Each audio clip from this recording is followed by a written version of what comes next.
여호와께서 모세에게 말씀하여 이르시되 일곱째 달 열흘날은 속죄일이니 너희는 성회를 열고 스스로 괴롭게 하며 여호와께 화제를 드리고 이 날에는 어떤 일도 하지 말 것은 너희를 위하여 너희 하나님 여호와 앞에 속죄할 속죄일이 됨이니라.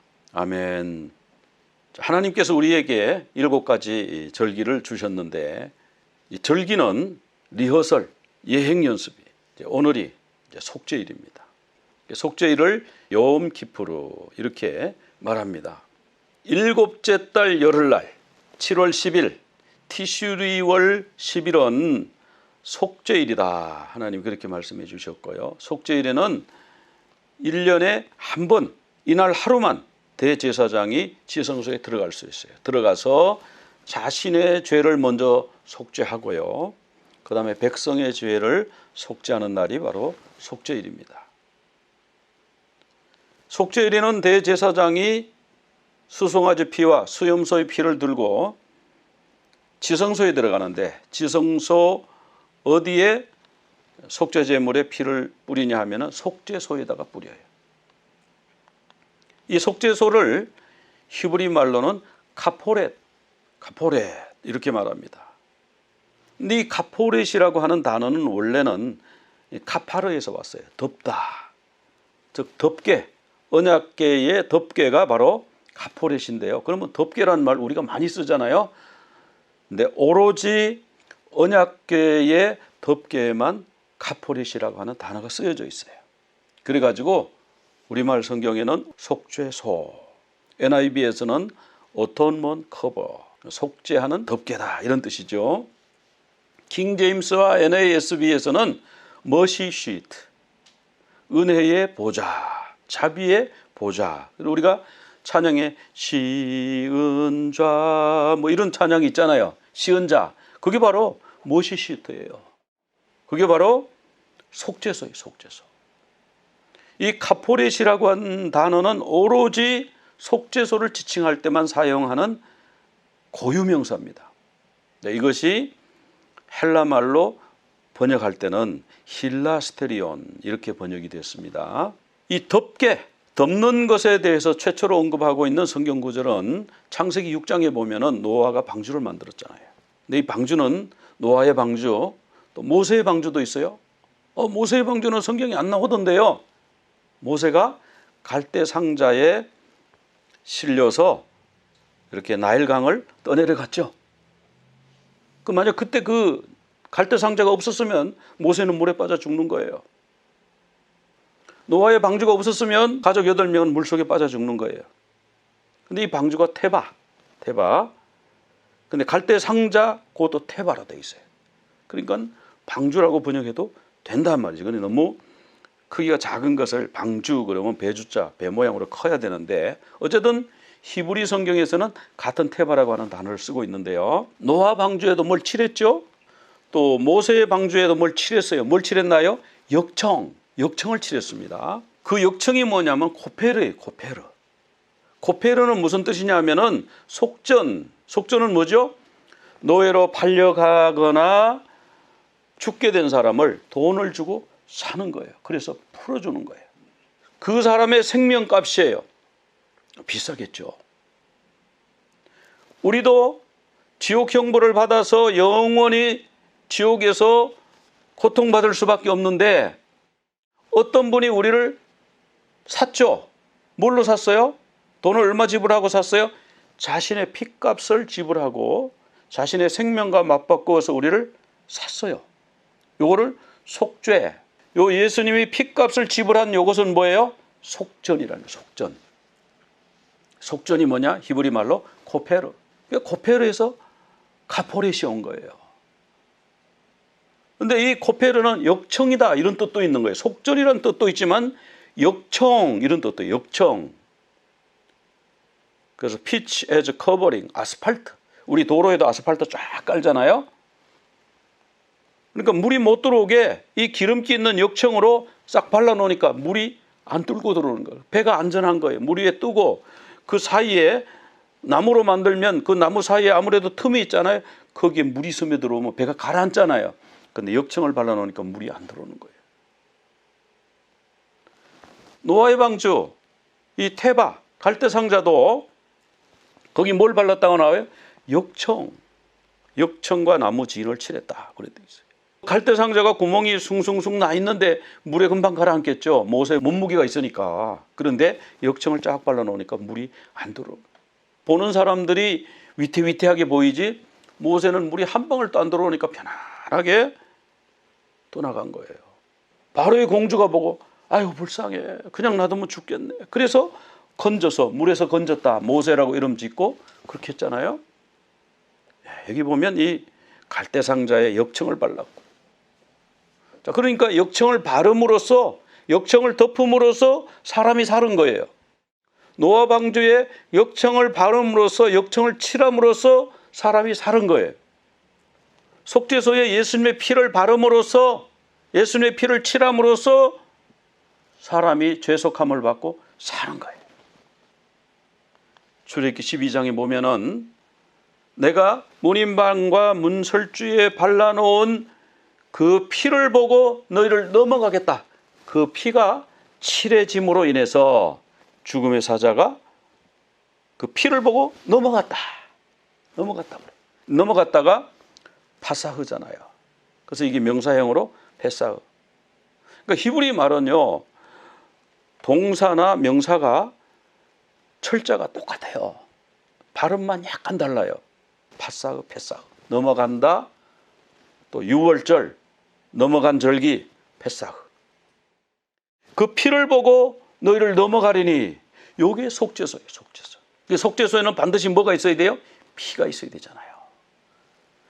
구약시대에는 수송아지와 수염소에 피를 발랐습니다. 그런데요, 신약에서는 예수 그리스도의 피가 속죄소에 발라지는 거예요. 그래서 우리가 구원을 받는 거예요. 그래서 피를 칠한다, 속죄한다, 카파르, 명사형으로 코페르, 피값, 속전, 역청, 코페르, 카포렛, 이렇게 발전해 가는 거예요. 이렇게 카포렛. 결국 카포렛을 설명하기 위해서 카파르가 나왔고 코페르가 나왔고 그리고 카포렛. 이렇게 됐다. 여기 보면 이제 대제사장이요, 피를 찍어서 뿌립니다. 그룹이 있는 그 아래 언약궤, 궤는 상대란 뜻이죠. 언약궤 위에 덮개, 그 위에 피를 뿌립니다. 히브리서 9장 5절에 속죄소를 덮는 영광의 그룹들이 있으니 그 천사 둘이 있었죠. 속죄소를 말하고 있는데 속죄소가 헬라 말로 힐라스테리온 이렇게 번역을 했습니다. 그런데요, 또 다른 곳에는 예수님을 힐라스테리온이라고 번역했어요. 예수님을 힐라스테리온. 그러니까 예수님은 뭐예요? 속죄소 맞죠? 우리가 그러니까 구약을 알아야 돼요. 구약에 복음이 있고요. 구약이 그렇게 예수님에 대해서 잘 설명할 수가 없어요. 구약이 없으면 어떻게 신약이 존재합니까? 그러니까 구약에 이것도 알아야 돼요. 그리고 보면 예수님을 지성소에 있는 언약궤 덮개다, 힐라스테리온이다 이렇게 표현했어요. 그리고 또 뭐라고 그랬어요? 우리말로 번역할 때는 요거는 화목제물이다 이렇게 번역을 한 거예요. 예수님이 화목제물 맞죠? 예수님이 속죄소 맞죠? 예, 예수님은 화목제물로 돌아갔잖아요. 하나님과 원수된 우리 인간들 지옥형벌로 가는 그것을 막기 위해서 화목제물로, 하나님과 화목케 하는 제물로 예수님이 돌아가셨잖아요. 힐라스테리온. 또 예수님의 피를 거듭있게 칠함으로 심판이 내리지 아니하고 죽음의 사자가 넘어가는 힐라스테리온이잖아요. 그 속죄소에 해당하잖아요, 예수님이. 바로 이 속죄소는 예수님에 대한 거다. 그러니까 우리가 속죄일 할 때는 뭘 딱 떠올려요? 예수님, 그리고 예수님의 피 두 가지만 딱 기억하면 속죄일 개념이 우리는 다 파괴된 거예요. 그럼 속죄일 날 제사를 드리잖아요. 속죄제를 드리는데 어떻게 드리는가? 제물은요, 대제사장이 2마리, 백성이 3마리 이렇게 준비해요. 대제사장은 수송아지 1마리, 수양 1마리 그렇게 준비하고요. 백성은 각자 준비하는 게 아니고 유월절은 각자 준비했습니다. 근데 속죄일은 백성 전체가 수염소 2마리를 준비해요. 수염소 2마리. 그리고 수양 1마리. 자, 수염소 2마리는 하나는 속죄 제물이고 하나는 아사셀인데요. 요거는 이따가 한번 살펴볼게요. 백성의 수양 1마리, 대제사장의 수양 1마리는 이제 번제물입니다.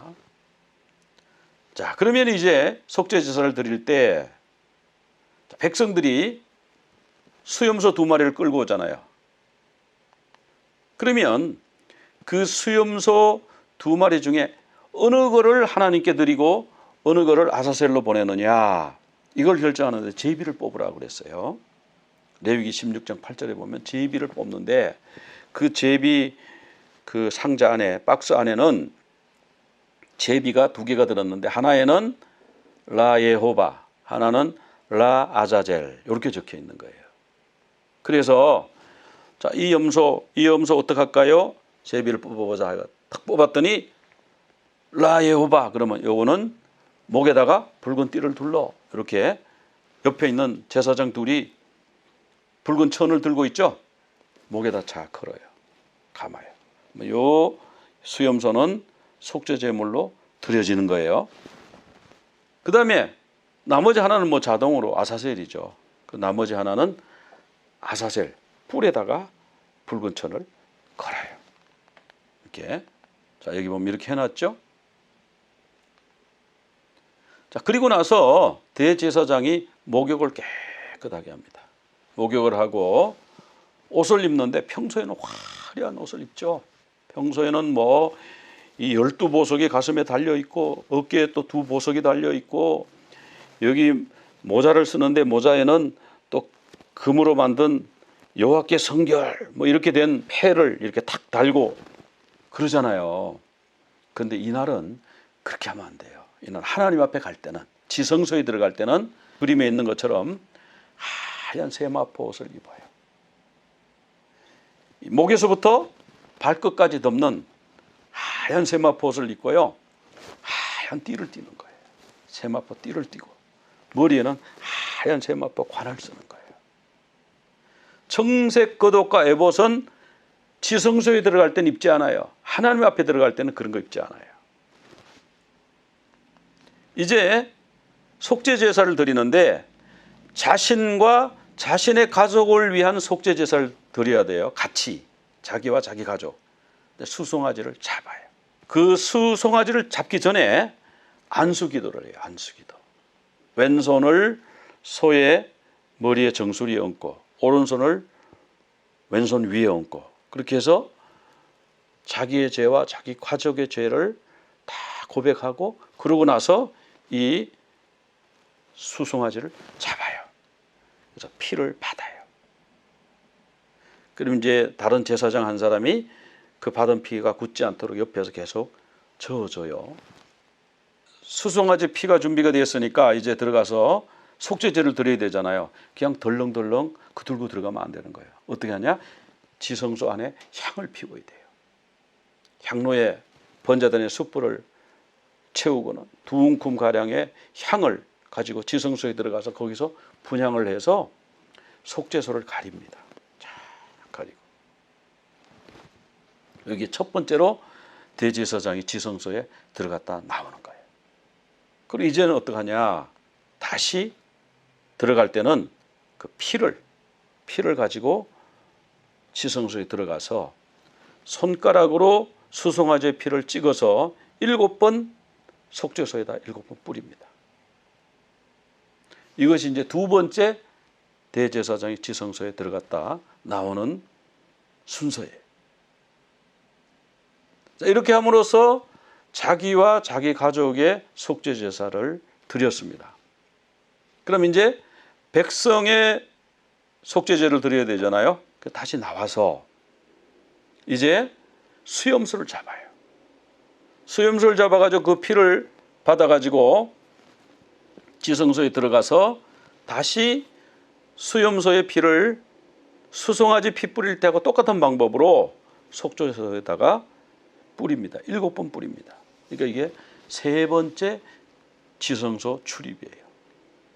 그리고 나와서 제단에는 뿔이 4개가 있습니다. 4뿔이 있는데 그 4뿔에는 손가락으로 피를 발라요. 어떤 그림에 보면 뭐 붓으로 이렇게 바르는 거 나오는데 아닙니다. 손가락으로 발라야 돼요. 반드시 손가락으로 발라야 되고, 또 번제단에다가 피를 뿌리는데 그 피를요 붓으로 찍어가지고 이렇게 뿌리는 게 아니에요. 반드시 손가락으로 찍어서 7번 뿌리라. 이게 다 의미가 있는 거예요. 예수 그리스도의 피. 자, 이렇게 번제단을 성결케 합니다. 그리고 이제 염소 2마리 중에 1마리는 속죄제물로 잡았고 1마리가 남아있죠.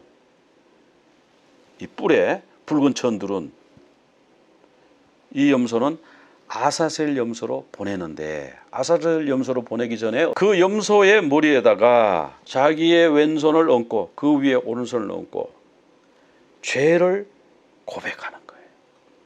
자, 여기서 백성의 죄가 염소의 머리에 다 전가가 되는 거예요. 다 백성들이 이런 1년 동안 이런 죄를 지었어요. 그 죄를 전가하는 기도를 하고, 그리고 이제 맡은 사람 제사장이죠. 이 염소를 끌고 광야로 떠납니다. 이제 여기 그림에 보면 백성들이 내 죄를 지고 가는 어린 양이다. 우리의 죄를 짊어지고 가는 어린 양이다. 그렇게 지금 말하고 있는 것 같잖아요. 그래서 무인지경에다 이렇게 풀어놔 버리는 거예요. 그럼 광야에 뭐 아무것도 없으니까 이제 여기서 이제 굶어 죽든지 이제 그렇게 하는데, 그런데 이 염소가 어떤 때는 어떻게 사람 냄새를 맡고 오는지 어떻게 그 마을로 되돌아온대요.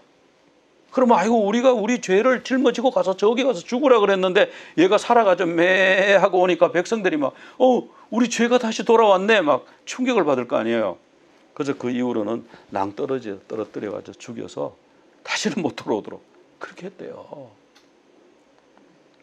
불쌍하죠. 버림받았지.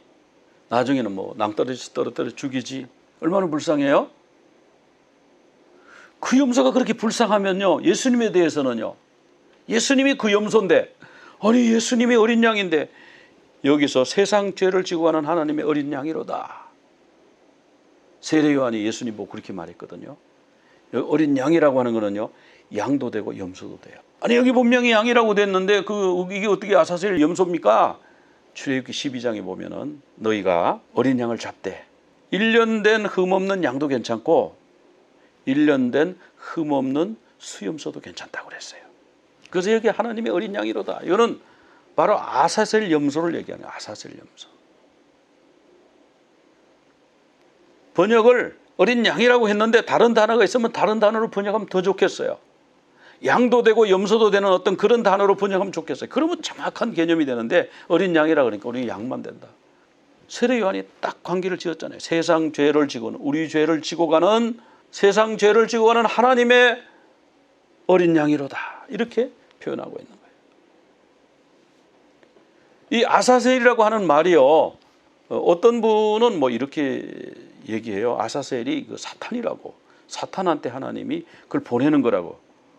하나님이 사탄한테 왜 염소를 바칩니까? 네? 뭐 그래가지고 들어가 보면 그런 의견들이 굉장히 많아요. 근데 원어를 분석해 보면 사탄이 아니에요. 아사셀은 무슨 말이냐면 에즈와 아잘이 붙은 거예요. 두 단어가 합성된 건데 에즈는 뭐냐면 염소, 아잘은 멀리 떠나보낸다 이런 뜻이 있어요. 멀리 보내는 염소, 아자젤은요 멀리 보내는 염소다 그런 뜻이 있어요. 그러니까 사탄이 아니에요. 사탄한테 하나님이 염소 바치는 게 아니에요. 멀리 보내는 염소. 우리 죄를 짊어지고 버림받아서 멀리 떠나게 되는 염소. 그 염소는 다시 돌아오면 돼요? 안 돼요? 안 돼요. 동이서에서 먼 것 같이 우리 죄가를 우리에게서 멀리 옮기신다고 하나님 그러셨는데 이 돌아와 버렸어. 동과 서가 서로 붙어버렸어. 그거 안 되죠? 동과 서의 거리가 얼마입니까? 100km? 아니죠? 10,000km? 아니죠? 이 우주 이 끝에서 저 우주 저 끝까지 멀리 우리와 상관도 없이 완전히 멀리 보내는 것을 동이 서에서 먼 것 같이 이렇게 말씀하시잖아요. 그러니까 우리 죄를 짊어지고 완전히 버림받아서 완전히 광야로 가서 다신 돌아오지 않는 우리 대신 버림받은 아자젤 어린 양, 세상 죄를 지고 가는 하나님의 어린 양이 예수 그리스도입니다. 예수님이 언제 버림받으셨나요? 예수님이 고백하셨잖아요. 마가복음 15장 34절에 뭐라 그랬습니까? 크게 소리 지르면서 엘리 엘리 라마 사박다니 그러면서 돌아가셨죠. 이걸 번역하면 무슨 뜻이라고요? 나의 하나님 나의 하나님 어찌하여 나를 버리셨나이까, 그런 뜻이라고 그랬어요. 예수님 우리 인류의 죄를 대신해서, 나의 죄를 대신해서 나의 죄를 짊어지고 나 때문에 버림받으신 거예요. 나 때문에 죄를 지고 멀리 멀리 떠나신 거예요. 어디로까지 떠나셨어요? 죽기까지. 우리 예수님 바로 아사셀 염소다. 그 속죄 제사 드린 데 보니까 다 예수님이죠. 다 예수님을 나타내자. 그러니까 이거 예행 연습이라는 게, 예행 연습. 예수님의 십자가의 죽으심에 대한 예행 연습. 예수님이 우리 죄를 대신해서 죽으시고 우리를 구원하실 것에 대한 예행 연습. 가포렛, 거기 역청을 칠한다. 속전, 핏값을 지불하고 우리를 사신다. 우리 생명을 사신다. 속전. 그게 바로 가포렛, 지성소에 그 있는 언약궤의 덮개, 속죄소. 그리고 이제 대제사장이 지성소에 다시 들어가서 향로를 꺼내가지고 나온다고 그래요. 그 다음에 이제 대제사장이 그 세마포 옷을 벗고요, 목욕을 합니다. 그 다음에 대제사장의 예복 입고 나와요. 나와서 이제 자기를 위한 번제, 그 수양 한 마리 가져온 거 있죠? 또 백성이 가져온 수양 한 마리 있죠? 백성을 위한 번제를 드리는 거예요.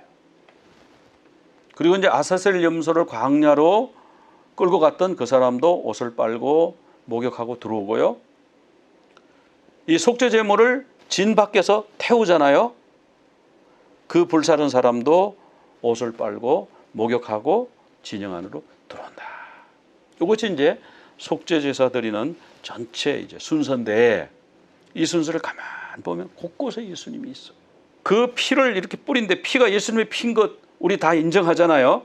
그 피를 뿌리는 것도 장소가 속죄소인데, 그게 보니까 속전 이런 뜻을 가지고 덮는다, 죄를 덮는다 이런 뜻이 있는 거예요. 심판에서 우리를 유월하는 거, 패스오버 하는 거, 전부 예수님하고 관계가 돼요. 그래서 우리가 리허설, 이 절기는 리허설이라는 뜻이에요. 리허설을 하는 거예요. 그럼 우리가 매년 그러면 이렇게 좋은 속죄 제사를 매년 드려야 되지 않습니까? 히브리서 10장에 보면은 예수님이 단번에 제사로 우리를 구원하셨다. 영원히 온전케 하셨다. 속죄 제사를 다시 드리는 거는 그런 건 안 해도 돼요. 예수님은 휘장 가운데 열어놓으신 새로운 살 길이다. 휘장은 뭐냐면 예수님의 육체다. 예수님의 육체가 십자가에서 운명하실 때, 돌아가실 때 성전에 휘장이 찢어졌다고 그러잖아요.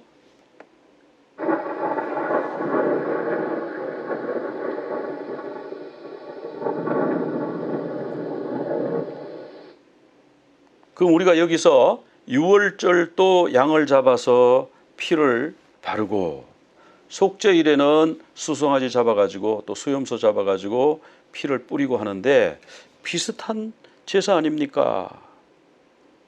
비슷하면서 또 달라요. 유월절은 개개인의 구원이에요. 각 세대마다 양 한 마리씩 준비해야 돼요. 어떤 집은 양, 어떤 집은 수염소, 상관없어요. 어린 양을 준비해야 돼요. 속죄일은요, 속죄일은 백성 전체를 대신해서 수염소 한 마리를 준비하는 거예요.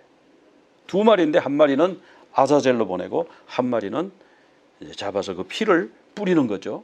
그러니까 속죄일은 전체적인 구원, 민족적인 구원을 의미하죠. 그래서 이제 많은 사람들이 유대인들이 나중에 민족적으로 회심하게 된다, 그런 주장을 하는 분들이 굉장히 많아요. 저도 그 말이 옳다고 생각합니다. 예수님이 이런 말씀하셨어요. 마태복음 23장 37절에 보면 예루살렘아 예루살렘아 너희가 언제까지 선지자를 죽이고 내게 파송된 자들을 돌로 치고 그렇게 하겠느냐. 내가 너희를 암탉이 병아리를 모으듯이 너희를 그렇게 모으려고 했는데 너희들이 원하지 않았구나. 너희들이 나를 떠났구나. 보라 너희 집이 황폐하여 버려진 바되리라. 이 너희 집은 뭐냐 하면요, 이게 성전을 말해요. 성전. 예루살렘의 성전이 AD 70년에 이 말씀하시고 나서 정확하게 40년 후에 성전이 허물어졌잖아요. 황폐하여 버려진 바되리라. 근데 이걸로 끝난 게 아니고 유대인들이 전 세계에 흩어지고 나라가 없어지고 그리고 끝난 게 아니고 그 다음에 어떤 일이 있어요? 찬송하리로다 주의 이름으로 오시는 이여. 유대인들이 그렇게 찬양할 때가 온대요. 찬송하리로다 주의 이름으로 오시는 이여. 이게 바로 바룩하바 베셈 아도나이. 바룩은 blessed, 하바 오신다, 베셈 이름으로, 누구의 이름으로? 아도나이 여호와. 여호와의 이름으로 오시는 분을 우리가 축복합니다, 송축합니다. 이럴 때에 우리 예수님이 재림하실 것이다. 재림하실 것. 그럼 유대인들이 언제 그렇게 되겠나? 예루살렘 성전은 다 허물어졌고 유대인들은 뿔뿔이 세 개 갖고서 흩어져 있는데 다른 민족에 동화돼서 다 없어지겠지. 뭐 그렇게 생각했다는 거예요. 그래서 우리가 이스라엘이다 이렇게 생각한 거예요. 근데 갑자기 어느 날 하루아침에 이스라엘이라고 하는 나라가 탁 생겨버린 거예요. 이거는 세계적인 경천동지할 역사적 사건이에요. 역사적 전무후무한 사건이에요. 하나님이 약속하신 대로 그 일이 일어난 거예요. 그게 1948년이에요. 이스라엘이 회복됐는데 이들이 아직은 찬송하리로다 주의 이름으로 오신 이여 아직 거기까지 안 갔어요. 근데 그렇게 나중에 부르게 될 거예요. 그럼 그때 예수님이 재림하셔요. 찬송하리로다 주의 이름으로 오시는 이여. 이 말씀은요 시편 118편 26절에 이미 예언되어 있어요. 시편에 여호와의 이름으로 오는 자가 복이 있으며, 우리 한국말로는 이게 좀 서로 다르잖아요. 이건 복이 있다고 그러고 여긴 찬송한다고 그랬는데 여긴 여호와 이름이라고 그러고 여긴 주의 이름이라고 그러고 서로 다른데요. 그런데 원어로 보면요 히브리 말로 보면 똑같은 말이에요. 바룩하바 베셈 아도나이.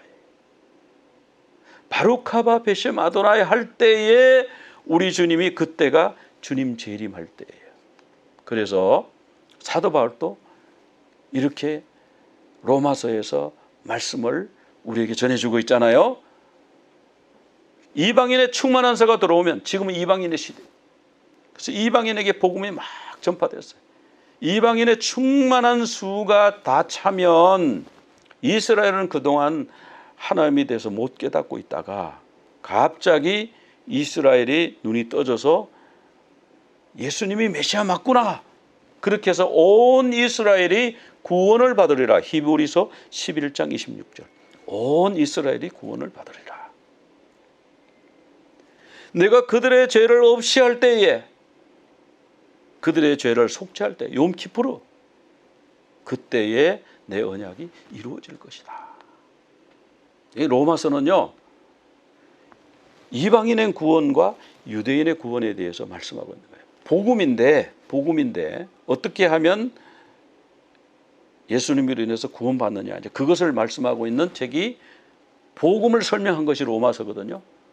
근데 복음은요 이방인의 구원과 유대인의 구원으로 설명하고 있다니까요. 로마서에서 하나님의 은사와 부르심에는 후회함이 없느니라. 하나님의 부르심, 하나님이 유대인을 선민으로 부르셨잖아요. 그 후회하심이 없다고 그랬어요. 이게 무슨 말씀이냐? 하나님이 내가 이 땅에서 유대인을 선민으로 선택했어. 너희는 내 말씀을 잘 후세까지 전달해야 돼. 말씀이 변절되지 않도록, 변경되지 않도록 잘 서기관이라든지 이렇게 해서 잘 기록하고 후세까지 남겨야 돼. 그리고 7개 절기를 줬는데 1절기를 잘 지켜, 안식일을 잘 지켜, 하나님을 잘 섬겨. 그리고 너희를 통해서 메시아가 나올 거야. 이렇게 해서 하나님이 이들을 부르셨는데 이들이 패역하고 완악하고 말을 안 듣고 우상 숭배하고 어긋난 길로 갈 때에 하나님이 내가 실수했구나, 이들을 잘못 불렀구나, 차라리 다른 민족을 선택할 걸. 그럼 하나님의 전능하심, 전지하심이 어떻게 되는 거예요? 그래서 하나님의 부르시면요, 후회함이 없어요. 그러니까 유대인들이 잘못했기 때문에 징계를 받긴 하지만 마지막에 어떻게 해요? 다시 부르시는데 그때가 이런 민족적 회심이 있을 것이다. 그래서 로마서 10장 1절에 가면은 사도 바울의 기도는 뭐냐면 이스라엘을 위한 기도 제목이 있어요. 그들 전체가 구원받도록. 그들이 다 구원받도록 사도 바울은 그렇게 기도했어요. 계시록에 가면은 두 가지 추수가 나와요. 하나는 이방인의 추수, 또 하나는 믿지 않는 자들, 하나님을 대적하는 자들의 추수에 대한 이야기가 나와요. 그리고 또 하나 나오는데 유대인에 대한 이야기도 나와요. 그러니까 계시록에는 사실은 세 가지 추수에 대한 말씀인데, 계시록 14장에 가면은 예수님이 인자 같으니, 구름 위에 앉으신 인자 같은 분이 낫을 휘둘러서 곡식을 거둡니다. 알곡 추수. 예수님이 비유하신 여러 가지 중에서 보면은 추수 때는 예수님 재림할 때 천국에 들어갈 때라고 그랬어요. 그리고 곡식은 알곡이 있고 가라지가 있는데, 알곡은 곡간 안에 모아들이고 가라지는 어떻게 해요? 묶어가지고 불에 던져서 사른다고 그랬어요. 지옥에 들어가는 걸 얘기하는 거예요. 곡간에 천국에 들어가는 걸 얘기하는 거고. 그러니까 여기 곡식 추수 얘기하는 거예요. 그 다음에 포도 추수 이야기를 합니다. 포도 추수를 하면서 포도를 따가지고 포도를 포도주 틀에다가 집어넣고 밟아요. 흰 옷을 입고 막 밟아요. 그러면 이 포도즙이 막 튀어가지고 멀리서 보면 피가 묻은 것 같이 선혈이 낭자한 것처럼 보인다. 그런데 계시록 19장에 가면 예수님 재림하실 때에, 예수님 재림하실 때 옷 색깔이 어떻다고요? 뒤에 예수님을 뒤따르는 하늘 군대들은 깨끗하고 빛난 세마포 옷을 입고 백마를 타고 오는데요, 그 앞에 오시는 예수님은 백마 탄 거는 마찬가지인데 어떤 옷을 입었어요? 피 뿌린 옷을 입었더라. 왜? 포도 추수를 했거든요. 포도 추수를. 이 이방인의 추수와 그 다음에 믿지 않는 하나님을 대적하는 사람들의 추수가 이렇게 다른 거예요. 그 은혜로 인해서 우리가 구원받는 거예요. 속죄소로 인해서 우리가 구원받는 거예요. 예수의 피로 인해서 우리가 구원받는 거예요. 그러나 예수님을 끝까지 거부하는 자들은, 교회를 박해하는 자들, 하나님을 신성모독하는 자들은 포도주 틀에 넣어져서 밟힐 것이다. 이 계시록의 중요한 주제잖아요. 그러니까 우리는 주님 오실 때에 알곡이 되어 천국에 들어가는, 예수님의 그 피로 말미암아, 속죄소의 그 덮음으로 말미암아, 우리 주님의 파사흐 6월 넘기심으로 말미암아 심판으로부터 우리가 보함을 받고 영원한 천국에 들어가는, 죄사함을 받는 그 속죄일에 주님의 은혜를 감사하며 다시 오실 주님을 또 소망하는 여러분 되시기를 간절히 축원합니다. 기도드리겠습니다. 하나님 아버지, 오늘 속죄일에 대한 말씀을 함께 나누었습니다. 이 속죄일에는 속죄 제사를 드리는데 그 뿌려지는 수송아지와 수염소의 피, 우리 예수님의 피인 것을 믿습니다. 또한 속죄소에 그 덮개에 피가 뿌려지는데 바로 그 속죄소가, 언약궤의 덮개가 바로 예수님인 것을 우리에게 알려주셨습니다.